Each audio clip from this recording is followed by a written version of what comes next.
അത് വളരെ ഗൗരവമുള്ള സംഭവവികാസങ്ങളാണ് ഇപ്പോൾ ഉണ്ടാവുന്നത്. അതായത് ADGP അജിത് കുമാർ ഒരു സ്വകാര്യ വാഹനത്തിൽ തൃശ്ശൂരിലെത്തി RSS നേതാവുമായി കൂടിക്കാഴ്ച നടത്തിയെന്ന പ്രതിപക്ഷ നേതാവിൻ്റെ ആരോപണം. അതിന് 2 ദിവസമായിട്ട് മുഖ്യമന്ത്രി മറുപടി പറയാതിരുന്നപ്പോൾ തന്നെ ഞങ്ങൾക്ക് ഉറപ്പായിരുന്നു ഇത് നിഷേധിക്കാൻ കഴിയാത്തൊരു സാഹചര്യം മുഖ്യമന്ത്രിക്ക് ഉണ്ട് എന്നുള്ളത്. ഇപ്പോൾ ഏതായാലും സത്യം പുറത്തു വന്നു. അജിത് കുമാർ കണ്ടു. പക്ഷെ അത് വ്യക്തിപരമായിട്ടാണ്. എന്ത് വ്യക്തിപരം? ഞാൻ പറയുന്നത് RSSനെ കേരളത്തിൽ UDFും LDFും ഒരുമിച്ച് എതിർക്കുന്ന ഒരു പ്രസ്ഥാനമാണ്. അങ്ങനെ ഒരു പ്രസ്ഥാനത്തിൻ്റെ ഒരു ദേശീയ നേതാവിനെ ഒരു IPS ഉദ്യോഗസ്ഥൻ, അത് മുഖ്യമന്ത്രിയുടെ കീഴിലുള്ള ഒരു ഉദ്യോഗസ്ഥൻ സന്ദർശിക്കുമ്പോൾ അത് മുഖ്യമന്ത്രിനെ അറിയിക്കേണ്ടതല്ലേ? അല്ലെങ്കിൽ DGPനെ അറിയിക്കണ്ടേ? ഇതൊന്നുമില്ലാതെ ജയകുമാർ എന്ന് പറയുന്ന കേരളത്തിലെ RSSന്റെ നേതാവ് ക്ലാസ്മേറ്റ്സാണ് ഒന്നിച്ച്. അത് ക്ലാസ്മേറ്റ്സ് ആണെങ്കിൽ ജയകുമാറിൻ്റെ വീട്ടിലല്ലല്ലോ പോയത്. ഈ ദേശീയ നേതാവിനെ തന്നെ കാണാനല്ലേ പോയത്. അത് ഞങ്ങൾ പറഞ്ഞ കാര്യങ്ങൾ ശരിയാണെന്ന് ഇപ്പോൾ വന്നിരിക്കുകയാണ്.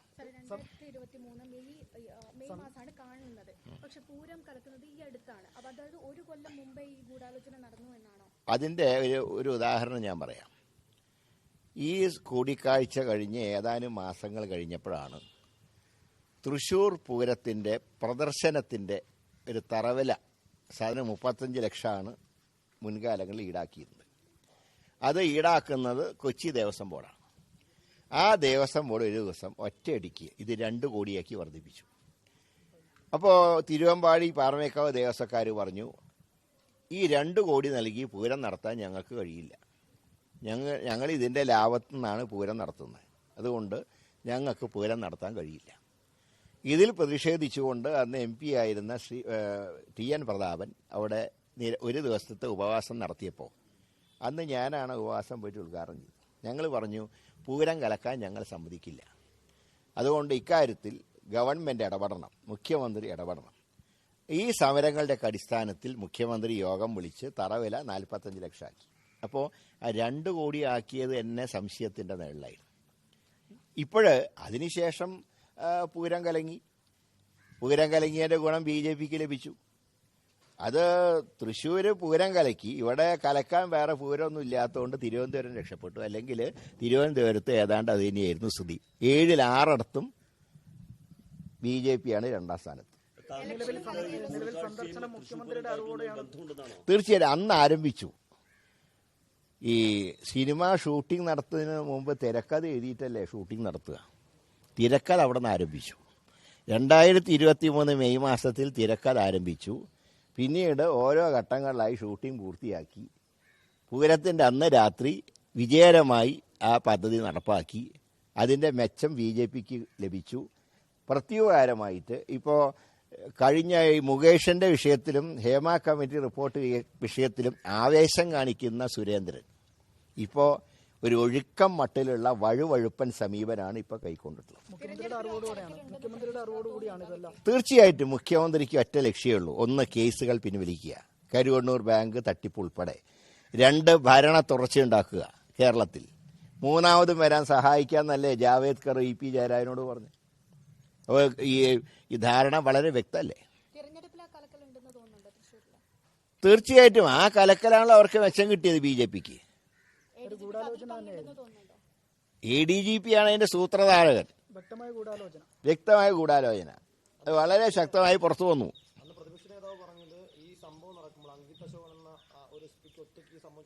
അല്ല, ഞാൻ അന്ന് പറഞ്ഞല്ലോ, ഞാൻ ഈ പൂരം കലങ്ങിയതിൻ്റെ അന്ന് പിറ്റേ ദിവസം കാലത്ത് ഞാൻ പറഞ്ഞല്ലോ.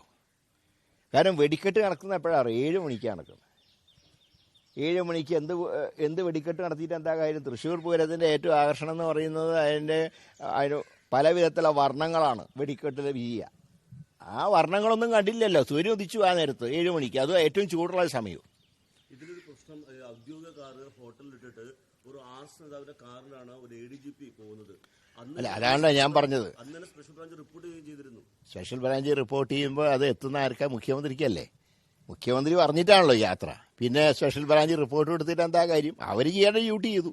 പക്ഷേ മുഖ്യമന്ത്രിക്ക് സുഖമായിട്ട് കാര്യങ്ങൾ നടത്താനുള്ള അവസരം ഉണ്ടായി.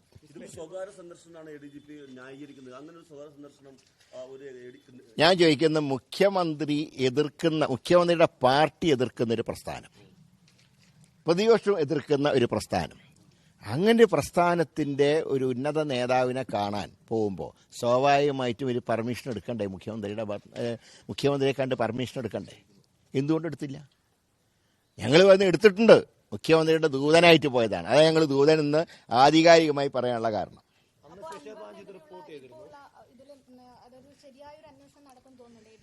അല്ല, ഈ അന്വേഷണത്തിനെ കുറിച്ച് അൻവർ പറഞ്ഞൊരു വാചകമുണ്ട്. ഹെഡ്മാസ്റ്റർ ചെയ്തികളെക്കുറിച്ച് അന്വേഷിക്കാൻ പ്യൂണിനെ ചുമതലപ്പെടുത്തുക. ഇവിടെ DGP നോക്കുകുത്തിയാണ്. DGPക്ക് അഡീഷണൽ DGPയുടെ പല നടപടികളോടും യോജിപ്പില്ലെങ്കിലും ഈ അദ്ദേഹത്തിനെ സഹായിക്കുന്ന അന്വേഷണ ഉദ്യോഗസ്ഥന്മാർ മുഴുവൻ അജിത് കുമാറിന്റെ കീഴ് ജീവനക്കാരാ. അവരെങ്ങനെയാണ് സ്വന്തം ബോസിനെതിരായിട്ട് റിപ്പോർട്ട് എഴുതുക? അവരാണല്ലോ റിപ്പോർട്ട് DGPക്ക് കൊടുക്കേണ്ടത്. അതാണ് DGP ഓരോരുത്തരെ പോയിട്ട് അന്വേഷിക്കില്ല. ഇന്നലെ MP ഗോവിന്ദൻ ന്യായീകരിച്ചത് ഈ അജിത് കുമാർ ആരെയും കണ്ടത് ഞങ്ങളുടെ പ്രശ്നമേ അല്ല, അത് മുഖ്യമന്ത്രിക്ക് വേണ്ടി കണ്ടു എന്ന് നിങ്ങൾ പറയരുത്, അതിലാണ് ഞങ്ങൾക്ക് പ്രശ്നം. അതിലാണ് ഞങ്ങൾ പറയുന്നത്. അതാണ് ഗോവിന്ദ മാഷ പ്രശ്നവും ഇഷ്ടവും നോക്കിയിട്ടല്ലല്ലോ ഞങ്ങൾ കാര്യങ്ങൾ പറയുക. കാര്യങ്ങളായി തന്നെ ഞങ്ങൾ പറയും. അതിപ്പോൾ ഗോവിന്ദ മാഷ്ക്ക് ഇഷ്ടമുണ്ടെങ്കിലും കൊള്ളാം, ഇഷ്ടമില്ലെങ്കിലും കൊള്ളാം. സ്പെഷ്യൽ ബ്രാഞ്ച് റിപ്പോർട്ട് കൊടുത്തിരുന്നു അന്ന് മുഖ്യമന്ത്രിക്ക്. പക്ഷേ വർഷങ്ങൾക്ക് ശേഷമാണ് വീണ്ടും ഇതിലൊരു എൻക്വയറി ഉണ്ടാകുന്നതും ഇന്ന് വിശദീകരണം ചോദിക്കുന്നതും മറുപടി കൊടുക്കുന്നതും. അപ്പോൾ ആ ഒരു കാലം ഞാൻ പറയും, ഇപ്പം നടക്കുന്നതൊക്കെ നാടകമാണ്. ഈ അന്വേഷണത്തിൽ ഞങ്ങൾ തൃപ്തരല്ല. ഒരു ജുഡീഷ്യൽ അന്വേഷണം നടത്താൻ ഗവൺമെൻറ് തയ്യാറാകണം. ഞാൻ തന്നെ തൃശ്ശൂർ പൂരം കലങ്ങിയതിനെക്കുറിച്ച് ജുഡീഷ്യൽ അന്വേഷണം നടത്തണമെന്ന് ഞാൻ തന്നെ അദ്ദേഹത്തിന് കത്ത് കൊടുത്തിട്ടുണ്ട്. ഈ കാര്യത്തിൽ തീരുമാനം ഉണ്ടാവണം. ഇല്ലെങ്കിൽ ഞാൻ ആവശ്യപ്പെട്ടുള്ളത്, ഞാൻ തൃശ്ശൂർ സ്ഥാനാർത്ഥി എന്നുള്ള നിലയിൽ ഞാൻ ആവശ്യപ്പെട്ടിട്ടുള്ളത് പൂരം കലക്കിയതിനെക്കുറിച്ച് അന്വേഷിക്കണമെന്നാണ്. ബാക്കി കാര്യങ്ങളെക്കുറിച്ചൊക്കെ UDFന്റെ നേതാക്കന്മാർ അക്കാര്യത്തിനെക്കുറിച്ച് വിശദമായിട്ട് പ്രതിപാദിക്കുന്നതാണ്. അതായത് പിണറായിക്ക് വിശ്വാസം ADGPനെയാണ്. പിണറായിക്ക് ഗോവിന്ദ മാഷ വിശ്വാസമില്ലാത്തതിന് ഞങ്ങൾ എന്ത് ചെയ്യാനാ? ഗോവിന്ദ മാഷയല്ലല്ലോ ദൂതനായിട്ട് അയച്ചത്. അത് മുഖ്യമന്ത്രിക്ക് എന്നെ കാര്യം നേടാൻ ഏറ്റവും വിശ്വസ്തൻ ADGP ആണെന്ന് മനസ്സിലാക്കിയപ്പോൾ, കാരണം ADGPക്ക് BJP ആയിട്ട് നല്ല ബന്ധമാണ്. ഇപ്പം അദ്ദേഹത്തിൻ്റെ ധൈര്യം അതാണല്ലോ. നാളെ കേരളം കൈവിട്ടാലും ഡൽഹിയിൽ മോഡി ഉണ്ട് എന്നുള്ള ധൈര്യമാണല്ലോ അജിത് കുമാറിനുള്ളത്. അല്ലെങ്കിൽ ഇത്ര ധൈര്യം ഒരു ADGP കാണിക്കുമോ? അപ്പോൾ അതിൽ നിന്നൊക്കെ കാര്യങ്ങൾ വളരെ ക്ലിയറാണ്. ഈ കാര്യങ്ങൾ ഇനി മുഖ്യമന്ത്രിക്ക് ഇതിൽ നിന്നും രക്ഷപ്പെടാൻ കഴിയില്ല. ഇവ ഏതാണ്ട് ചക്രവ്യൂഹത്തിൽപ്പെട്ട സ്ഥിതിയാണ് പിണറായി വിജയനുള്ളത്.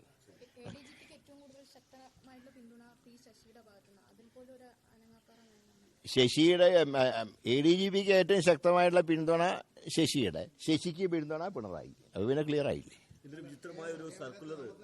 ഇന്നലെ വിചിത്രമായ സർക്കുലർ ADGP ഇറക്കിയിരിക്കുകയാണ്. അതായത് തനിക്ക് റിപ്പോർട്ട് നൽകേണ്ട IG-യും അതേപോലെ തന്നെ തൃശ്ശൂർ DIG-യും തനിക്ക് റിപ്പോർട്ട് നൽകേണ്ട നേരിട്ട് DGP കൊടുത്താൽ മതിയെന്ന്. അതായത് ഇനി ഒരു മാസം ക്രമസമാധാന ചുമതല ADGPയെ മറികടന്നുകൊണ്ട് IG-യും ഒക്കെ DGP നേരിട്ട് റിപ്പോർട്ട് ചെയ്യാണ്. അത് വളരെ തമാശ സംഭവമല്ലേ? ഇതിലൊക്കെ തമാശയല്ലേ? ഇതിലെല്ലാം തമാശയല്ലേ? ഇപ്പോൾ കാര്യം തമാശയിൽ കൂടെ കാര്യം നടത്തുക. അതാണ് തമാശയിൽ കൂടെ കാര്യം നടത്തുക. കേരളത്തിൽ BJPക്കെതിരെ ഏറ്റവും ശക്തമായ പോരാട്ടം നടന്ന പ്രസ്ഥാനമാണ് CPM എന്ന് അവർ പറയുന്നു. BJP നേതാവിനെ കണ്ടതിന് LDF കൺവീനറെ പോലും മാറ്റിയ പാർട്ടിയാണ് CPM. LDF കൺവീനറുടെ സ്ഥാനത്ത് മാത്രമേ മാറ്റിയിട്ടുള്ളൂ. അത് ഇപ്പോഴും കേന്ദ്ര കമ്മിറ്റി അംഗമാണ്. അതുപോലെ തന്നെ അദ്ദേഹം സംസ്ഥാന സെക്രട്ടേറിയറ്റ് അംഗമാണ്. അതുകൊണ്ട് തന്നെ ഈ പറയുന്നത്, അതായത് മുയലിനോടൊപ്പം ഓടുകയും വേട്ടപ്പട്ടിയോടൊപ്പം വേട്ടയാടുകയും ചെയ്യുക, അതാണ് പിണറായിൻ്റെ നയം എന്ന് പറയുന്നത്. എങ്ങനെ? അതിപ്പോൾ CPMന്റെ ആൾക്കാരും BJPയിൽ പോകുന്നില്ലേ? അത് ഇതുവരെ വല്ല ബന്ധമുണ്ടോ?